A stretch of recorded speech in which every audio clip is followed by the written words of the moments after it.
Νίκο, έφτασε η μεγάλη ώρα, έτσι. Ναι, έχουμε ένα μεγάλο παιχνίδι μπροστά μας απέναντι στην Ισπανία. Είχαμε πει ότι θέλουμε να είμαστε έτοιμοι σε αυτά τα παιχνίδια, σε αυτά τα χιαστή. Κερδίσαμε το πρώτο.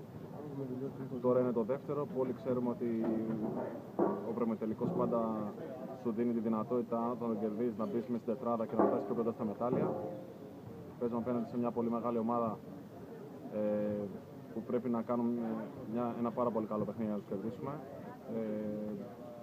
Και όλα τα παιδιά είμαστε έτοιμοι ώστε να δώσουμε τον καλύτερο μας σε αυτό για να πάρουμε την νίκη. Νίκο, συμμερίζεσαι την άποψη που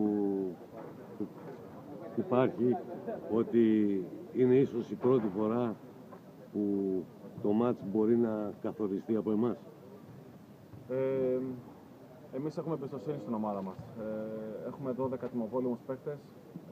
Πιστεύω ότι μέρα με τη μέρα βελτιωνόμαστε. Δεν ξέρω άμα το παιχνίδι εξαρτάται από εμάς, αλλά είμαι σίγουρος στις δυνατότητες της ομάδας μας ότι μπορούμε να παίξουμε στα ίσια την Ισπανία και να διεκδικήσουμε τη νίκη. Θεωρώ ότι θα παίξει τεράστιο ρόλο η άμυνά μας.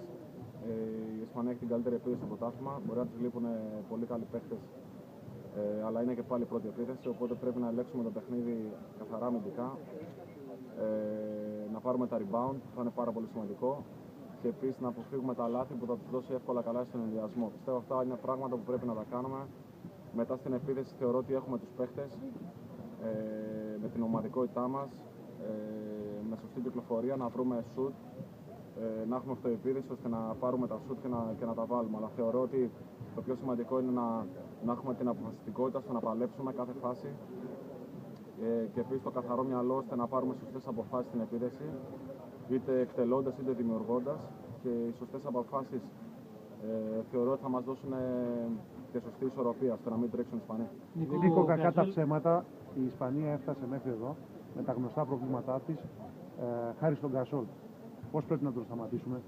Σίγουρα, ο Γκαζόλ είναι ένας πολύ μεγάλος παίκτης, ένας θρύλος.